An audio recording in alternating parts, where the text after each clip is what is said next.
Good afternoon, good day, good day, good day. I am Dr. Maisha, and it is time to retrain your brain. So let's go.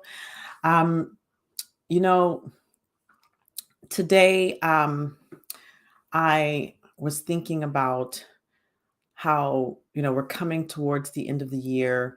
The end of the year is often a time for completion, it's a time for evaluation.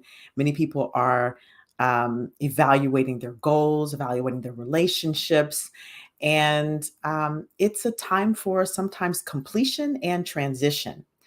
And a lot of my clients, a lot of the people that I'm training, they come to me and they're talking to me about how um, they're coming to the realization that as they're growing and as they're evolving, they are growing and evolving out of old relationships. They're outgrowing old relationships. And these are not just any relationships, these are important relationships, relationships that are long standing, whether they're professional relationships, mentorships, intimate relationships, friendships. And what happens is that as we grow and evolve, there are some people in our lives who grow with us, grow at different rates than us, maybe don't grow at all, maybe grow in different directions. And, you know, in pure human fashion and form, hey, GPS doc, Dr. Rochester, Dr. Nicole has joined me. So there are these, I used to, as coming up, I used to say, everyone comes into your life for a reason, a season, or a lifetime. And truth be told, we can never determine whether it's a season or reason except for in retrospect.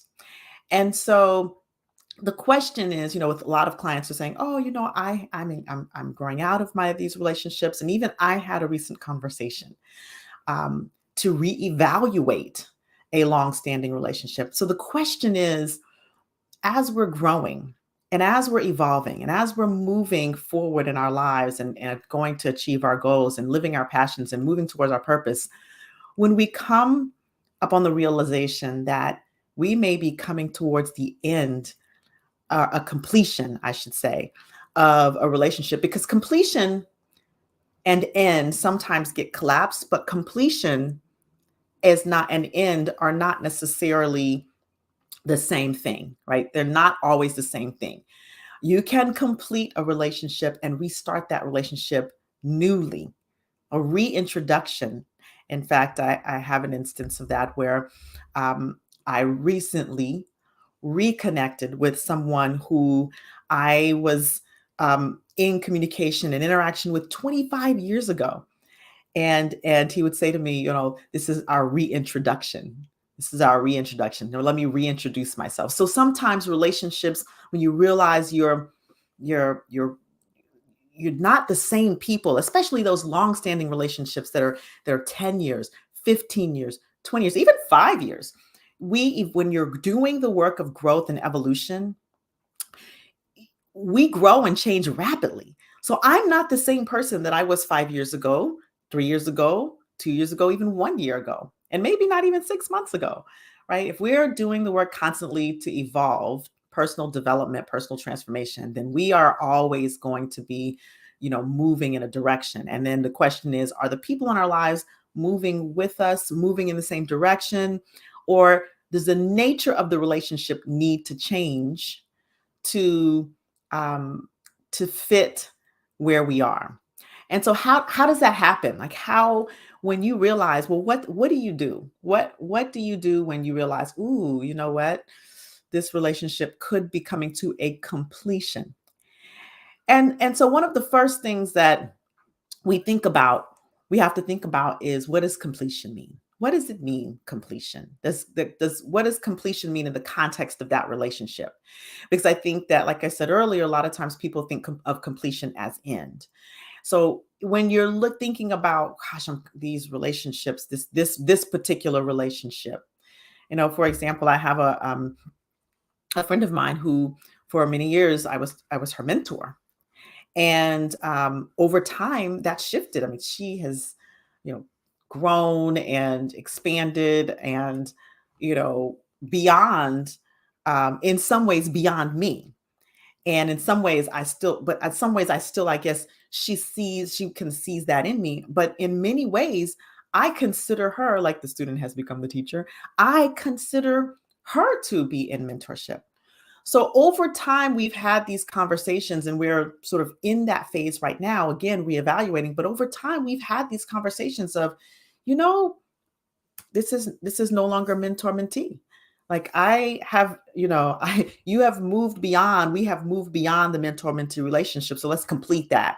What do we want to create? So that's the first thing. What does completion look like? Does it look like, is it that you've outgrown? And I have had some relationships where they were close relationships. And over time, we've outgrown and gone in different directions, or maybe the other person is not growing, is still stagnant. And I've had to change the nature of that relationship, complete and change the nature of that relationship. Right. And so, you know, what does it mean? Does it mean complete separation? Does it mean what I say? I like to say goodbye for now, you know, completion for now. Does it mean that we completely redefine what the relationship is? You sit down and you look at, you know, this is what's happening. How do we redefine our relationship? What does completion mean? And then once you kind of have a sense of what this means for you, and part of that is, well, where are you? Why is this feeling of completion coming up? Why is this feeling of potential moving on coming up? And what is the sense? Now, one of the things you may feel like that a person is not supporting you anymore the way you need to be supported, or not helping you grow the way you need to grow, right? Well, as you meditate on that, you want to make sure that you check in with the person. So this is the next thing, right? So when you kind of determine, well, you know, I feel like this relationship is coming to a completion. And this is what completion looks like for me typically, because what completion looks like to you in that moment could shift and change. And a lot of times we have an idea of what completion looks like, and we begin to respond and react internally accordingly. And sometimes grieve, or anticipatorily, if that's a word, it is now, grieve the end of a relationship that may not actually be ending, right? When we think about completion. So when we kind of get a feel for, well, what does that mean to me? What does completion look like to me in the moment? Could it look like something else? Could completion actually look like something else? Like, it's a great question to ask. Could it look like a redefinition? And then you want to look like, well, what do I want? Where am I in my life? What do I need in my life in terms of relationships in general? And is there the possibility that this relationship can still provide that in some kind of way? So now we're getting back to values. And if you followed me, if you've listened to my podcast, which you should go do because I talk about a lot of these concepts.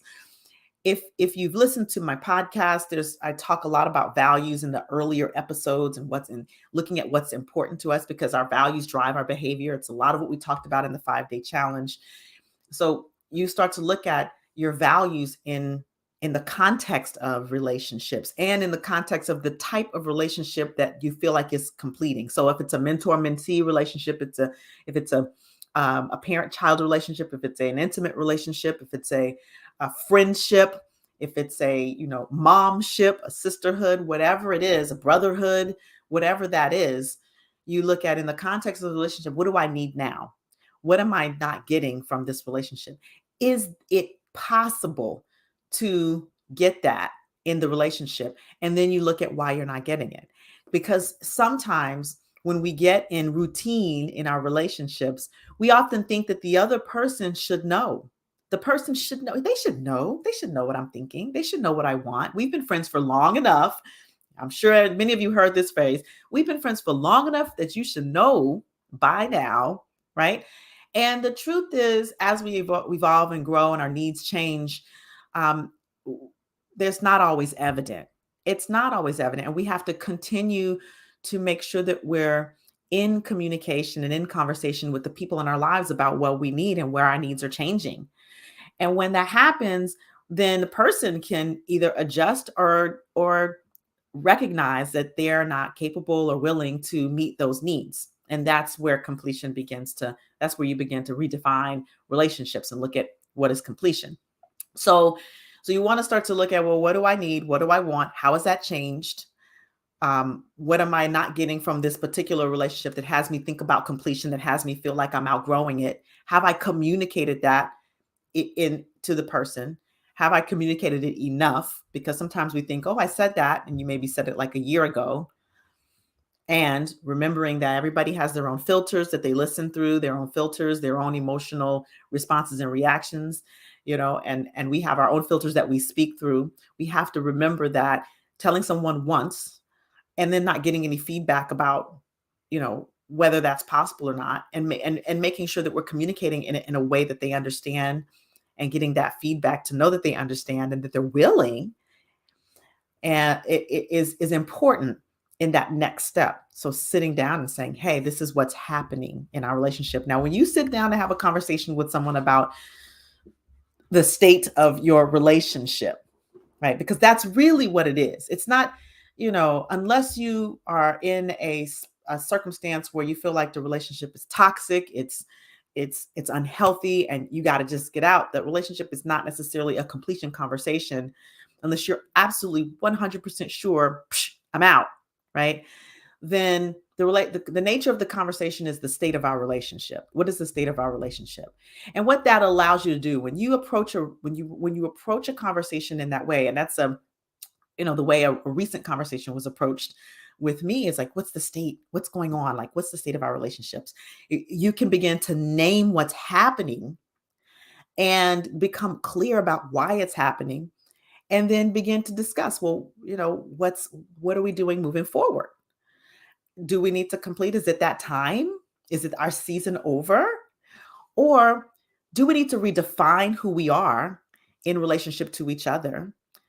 Redefine, state our needs? Or is it just something that there was a miscommunication of needs not being met, and you're both still on the same page and the same mindset, and you just need to show up differently and for each other? Like, what are the options? But that comes with sitting down and talking about what is the nature of, what's the state of our relationship. And I think it's just very important that this is, and as I'm talking about this, this comes from that conscious communication, that flexible communication, that emotional range, that emotional fluency, that communication fluency that I teach in my NLP trainings, right? That comes from that background to be able to, we experience an emotion, we experience a thing, a circumstance, and we just react. We just respond. Oh, you're welcome. You just react and we just respond without taking time to really consider, well, what's really going on? Taking a step back, chunking up, as we say, right? Taking a step back and looking at the bigger picture of what's happening.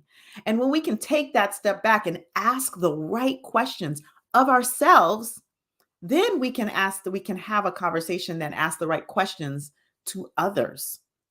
And then once we do that, once we open up, you often hear me talk about opening the dialogue. A lot of times we speak and we communicate verbally and non-verbally in ways that shuts dialogue down. But you all often hear me say that most things, just about everything, can be resolved in communication, which is why I talk about it so much, right? It's so undervalued: listening, communication, verbal and nonverbal, all of that I teach in mastery, in the Mind ReMapping Mastery program that I do my NLP trainings through. And so I think it's just important for us to remember that we have to take a step back and we approach our relationships. And I think that, here's the thing. I'm talking about this in the context of completing a relationship, in the context of what if we feel like a relationship is coming to completion. However, it's useful to do this regularly. in relationships. It's useful to take time, especially in those ones that are important to you.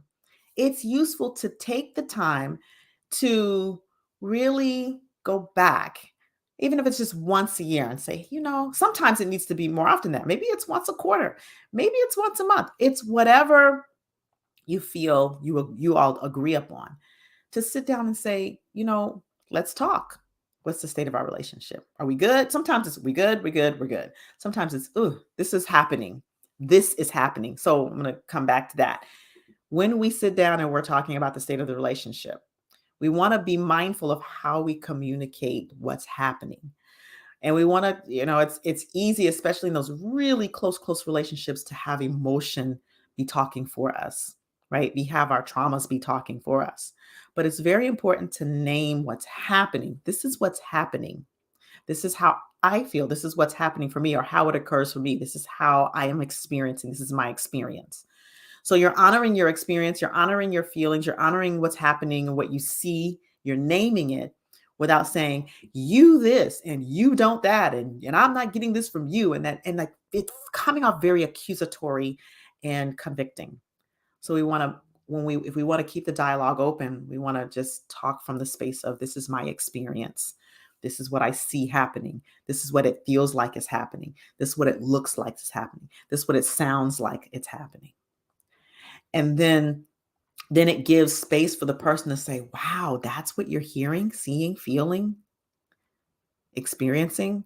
That's not at all what I'm seeing, hearing, feeling, and experiencing. And it's not my intention to have it be that way, right? Now, we all know that intention doesn't even equal impact. It's like, oh, I get that you're impacted, even though this has not been the intention. So we have to be responsible for the impact, and also state the intention and be like, okay, well, it's impact, even though it's not my intention, I see that it's impacted you this way. That's the biggest acknowledgement that you can give, right? Because then even though you say it's not my intention, you're not invalidating their experience. So this is not my intention, and it landed this way for you. I got that, right? So this is a lot of great information. So now use I, use your, stay true to your, stay in the lane of what your experience is. Ask what's their experience. Ask, recreate as they tell you. It's like, oh, so this is what I hear is happening for you. Wow. And this is what's happening for me. And the more you do that, this is what's happening for you, and this is what's happening for me. Wow, we're just like this. Then it's, where do we go from here? Where do we go from here? So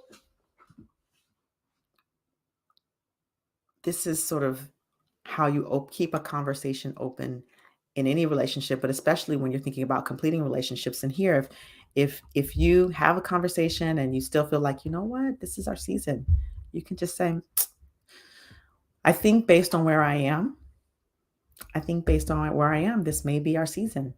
I may need to move on I may need to close this chapter.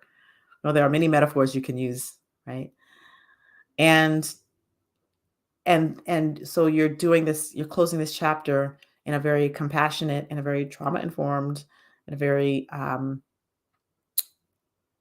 was saying gentle, but gentle is not the word, because it can't guarantee that it's going to land gently. But I think compassion is the word I want to use, right? Compassionate way, if you have to close that chapter. And that doesn't mean that, you're not going to grieve and they're not going to grieve. And you have to take that into account. Like, people will experience it how they experience it. And it's like, it's time to close this chapter. It's time for me to move in a different direction. It's time for us to part ways, go our separate ways, whatever that is, the way you use that. Just making sure that when you say those words, when you declare that completion, you keep in mind how the other person might feel about that. That's not to direct where you go it, but as you say it, you just like be compassionate about how that's going to feel for them. And then it's going to burn. Sometimes when you really do have to complete the relationship, right? I have a name for it. I call it the afterburn. And then you just have to, that's your own grief. Because just because we are going to complete a relationship doesn't mean we grieve. We don't grieve, doesn't mean we don't grieve, right? Just because we complete a relationship and we're doing it on our end, it doesn't mean that we don't grieve. And so we have to allow for that emotion for ourselves. We have to allow for the emotion, allow for the space for that emotion to be emoted from others. And then the most important thing is we have to hold that boundary. If that's truly what we want, we hold that boundary. Now, doesn't mean the doors closed forever, right? And if it's closed, we want to hold the boundary long enough to do what we need to do to heal. And if we need to reassess later. So that's it. That's all I wanted to share with you about that today. I think it's a very important for to have this conversation, because especially as we come towards the end of the year, this is a reality.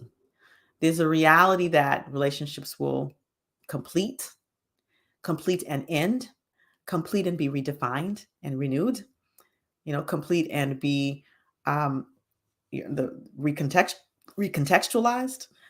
So it's important. So now, I always have homework. If you listen to any of my podcasts, you know that I always like to give real work. And so what relationships are you noticing you're evolving through or evolving out of? And I want you to sort of do that evaluation as the year comes to an end and commit to having a state of this relationship conversation, right? What is the state of your relationship? Whether you're completing or not.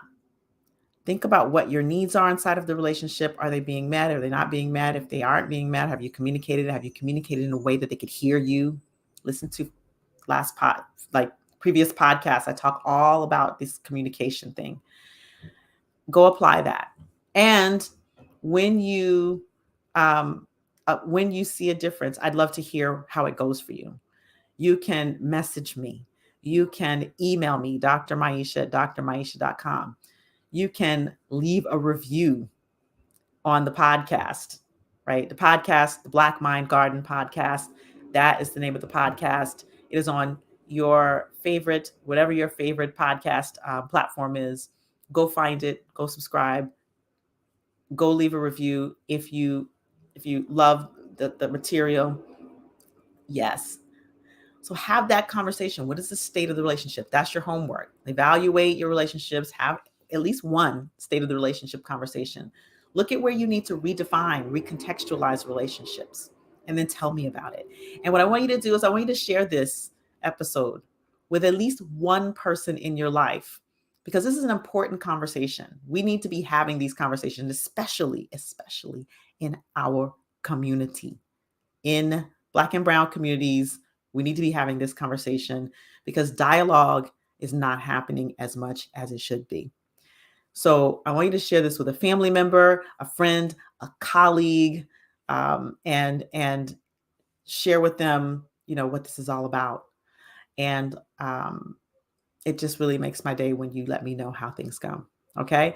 Now, the last thing I'll say, as I say it all the time, is that that these kind of transformations, changes you can see in your relationships, your leadership, your confidence, and whatever area of life you choose, learning the tools that I teach, learning the tools that I train in my NLP trainings, in my organizational trainings. And because this is what I do, right? I love giving these little tips, dropping these pearls, but this is what I do. And so if you are ready to really master your communication, to really level up that flexibility of behavior, that emotional flexibility and communication fluency, then you need to come and join me at our next training, right? And how do you do that? You might ask. You just book a call with me and we can talk about it. Remap.mymind.today, or if you're on LinkedIn or YouTube or Facebook, you can see my website. You can go to that and book right from the homepage.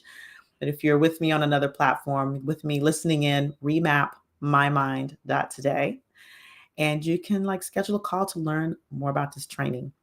As always, I am committed to seeing you empowered, because for me, you are the bridge to the next generation of empowered and resilient leaders. You are the bridge to a new future. So with that, I will say namaste, and I'll see you next time.